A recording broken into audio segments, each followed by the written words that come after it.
Qu'est-ce qu'il fait sur mon dos, celui-là? Allez, descends de là. Bonjour les néo-campagnards.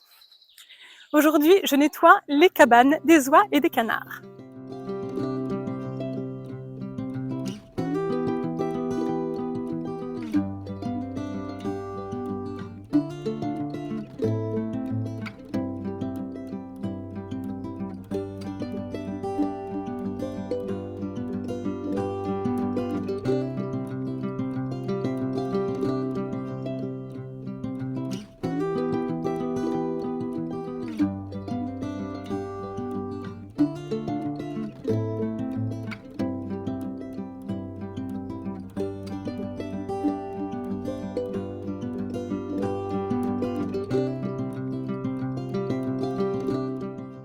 Bon, manifestement, les oies et les canards sont beaucoup plus salissants que les poules.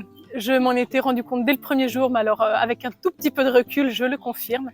Et alors, ce qui est aussi tout à fait surprenant, c'est que les cabanes des oies et des canards sentent mauvais, sentent vraiment mauvais, bien plus que les poules. Alors que pourtant ils sont moins nombreux, mais il n'y a rien à faire, les fientes ne sont pas les mêmes, elles sont beaucoup plus liquides chez les palmipèdes, et ça sent mauvais, il n'y a rien à faire, ça sent mauvais.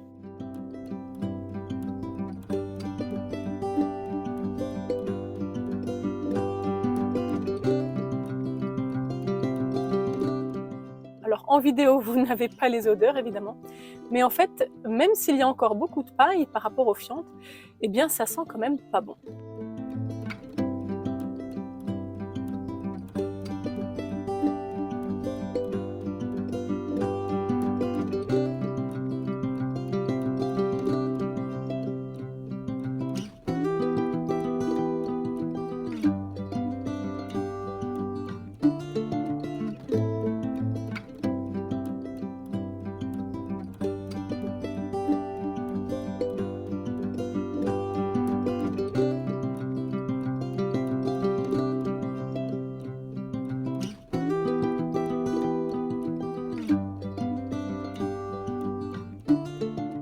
Après avoir retiré la litière en la roulant sur elle-même, il en reste toujours un peu évidemment sur le plancher.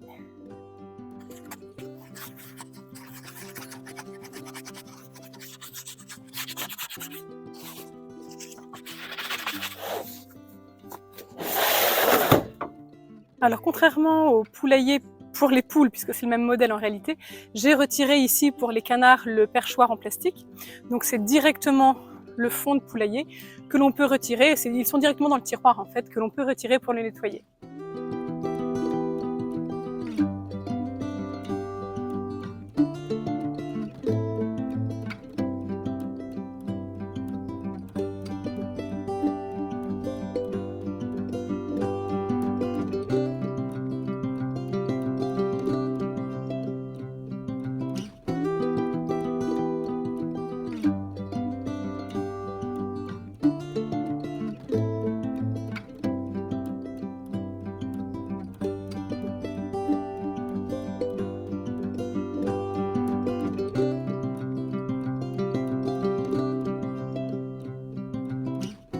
Là, manifestement, vu comme c'est trempé, je pense qu'il y a autre chose que les fientes. C'est que suite aux orages que nous avons eus, manifestement, de l'eau est passée dans la cabane. Alors, pour les oies et les canards, être mouillé, c'est pas un souci.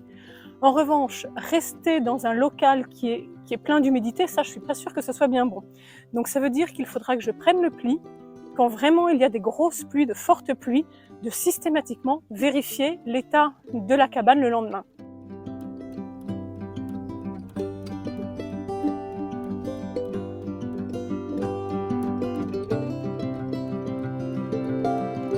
Ce que je vais faire maintenant que j'ai vidé la cabane des canards et la cabane des oies, c'est que je vais laisser être aéré comme ça toute la journée, je vais laisser sécher surtout, et puis je vais remettre du paillage un petit peu plus tard quand j'aurai fini de faire mon petit tour auprès des poules. Ces derniers temps, nous avons été pas mal occupés sur la ferme. J'ai refait un stock de grains concassés pour les poussins.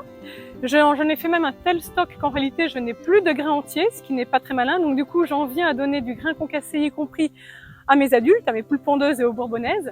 Mais bon, ça à la limite, c'est pas très grave. C'est toujours la même alimentation quand même si c'est sous forme concassée. Ça a été assez long, j'ai fait ça avec ma plus jeune fille et c'est vrai que quitte à mettre en route le moulin concasseur, eh bien, autant en faire une grande quantité. Donc j'en ai rempli une poubelle noire en plastique à couvercle, vous savez, ces grandes poubelles noires que l'on voyait déjà du temps de nos grands-parents. Eh bien, j'en ai rempli une poubelle entière avec du grain concassé.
Autre chantier ces derniers jours, nous avons commencé à remettre en place les serres qui s'étaient envolées lors de la tempête Diego. Je ne sais pas si vous vous en souvenez, ça commence à dater un petit peu. Je vous avais fait une vidéo où je vous en avais parlé, mais depuis, eh bien, c'est vrai que je n'avais pas pris le temps de réparer les dégâts qui avaient été faits sur mes serres. Donc nous avons remis en place les 2 serres qui avaient été déplacées. Nous n'avons pas encore eu le temps de remettre les bâches par-dessus, mais ça fera l'objet d'un deuxième chantier d'ici pas longtemps parce que c'est vrai que c'est quand même le genre de choses qu'il est plus facile de faire à plusieurs. Et même si on peut être 4, c'est l'idéal parce que pour déplacer une serre qui est en plus une serre de pas très bonne qualité, donc qui a vite fait d'être un petit peu de guingois, eh bien, quand chacun se met d'un côté, quand on est à 4, eh bien, c'est quand même beaucoup plus facile de le déplacer, de la déplacer en essayant d'éviter d'aggraver son cas, on va dire. Voilà.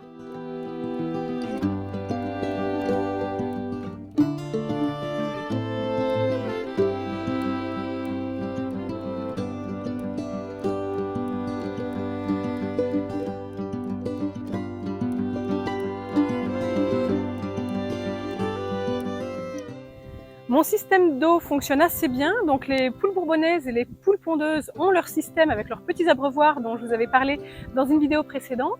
Donc ça fonctionne plutôt bien, j'ai pas besoin de me préoccuper de leur remettre de l'eau, donc ça c'est un bon point. Je n'ai pas encore mis le système en place pour les poussins. C'est prévu, j'ai le container, je n'ai pas encore installé le système, donc pour les poussins il faut encore que je veille à leur apporter de l'eau dans leur abreuvoir et il faut également que je veille à apporter de l'eau dans l'abreuvoir des nouvelles poules, je vous en avais parlé, celles que je maintiens pour l'instant à l'écart dans le Chicken Tractor, le poulailler mobile. J'avais fait aussi une vidéo sur le poulailler mobile, n'hésitez pas à retourner la voir si vous ne savez plus très bien ce qu'est un Chicken Tractor. Donc pour les poussins qui sont en extérieur et pour les nouvelles poules qui sont encore dans le Chicken Tractor, il faut que j'apporte de l'eau manuellement. Donc voilà, je vais essayer de résoudre ce problème, enfin cette corvée quand même assez rapidement. Et puis surtout, l'idée c'est que les poules pondeuses puissent, dans pas trop longtemps, être introduites avec les anciennes poules pondeuses.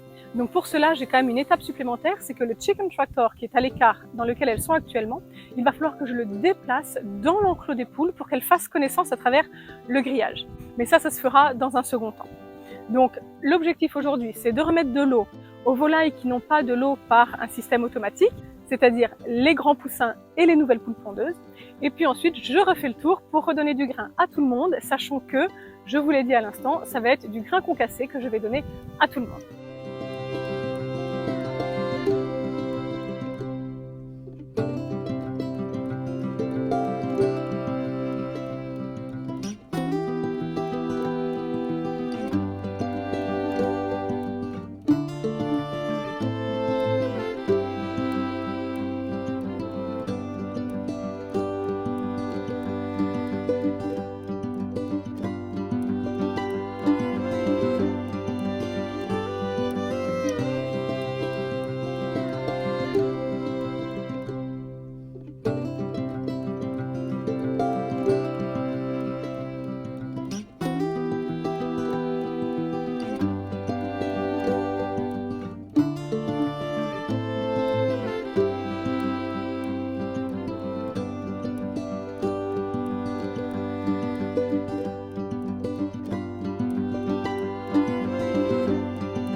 Alors pour bien faire, il faudrait que je déplace mon chicken tractor, d'ailleurs c'est fait pour ça dans l'idée, sauf que je n'ai pas été totalement jusqu'au bout de la construction, je n'ai pas mis les roues encore et je n'ai pas non plus mis les poignées qui permettent de le déplacer facilement.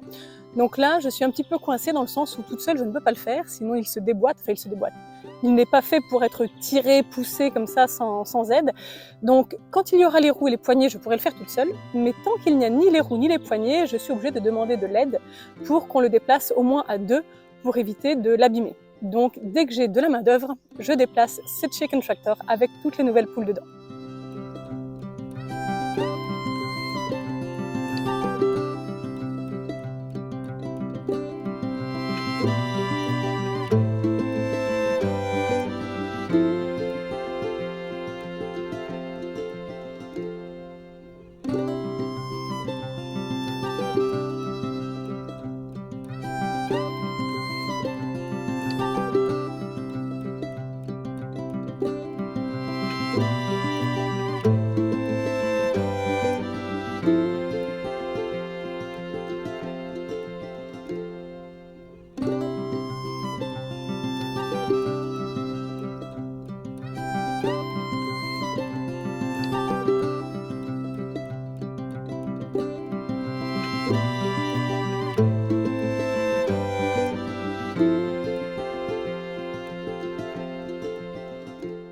Qu'est-ce qu'il fait sur mon dos celui-là? Allez, descends de là, j'ai remis de l'eau maintenant.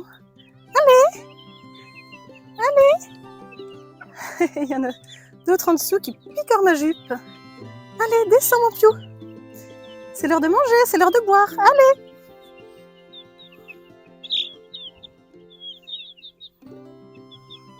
Eh oui, non ça ce sont mes lunettes.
Alors là, je vois que j'ai 5 poules. La 6e est là-bas. Donc ça veut dire que ma petite poulette pondeuse qui s'était mise à couver est ici. Elle vient de sortir pour manger. Je vais en profiter pour aller voir son nid. Alors, super, il y a bien les 5 œufs ici. Alors figurez-vous que nous avons une poule pondeuse qui, contre toute attente, a décidé de couver. Dans un premier temps, nous avons essayé de l'en empêcher. Et puis quand on a vu qu'elle était vraiment motivée, nous lui avons mis des œufs de bourbonnaise. Je lui en ai mis 5. Les 5 sont là, sans surprise, mais surtout je vérifie qu'il n'y en a pas d'autres. Donc non, elle n'a pas été dérangée.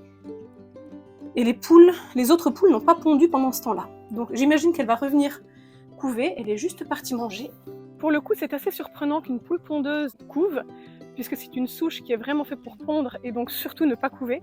C'est une poule qui a 3 ans et demi et qui, pour la première fois, a voulu couver. On s'est dit que c'était dommage de la contrarier. Alors, comme j'avais des œufs de bourbonnaise dont je n'étais pas sûre de la couvaison, ce n'est pas moi qui les avais ramassés, ces œufs-là, donc la date n'avait pas été notée tout de suite. Je sais que c'était entre le 22 et le 29 mai, donc entre le 1er et le 3 juin, je ne sais plus exactement, j'ai mis ces œufs-là sous notre poule pondeuse qui couve donc des 5 œufs de bourbonnaise. Pensez à vous abonner à la chaîne pour avoir la suite de cette aventure qui est quand même assez peu commune.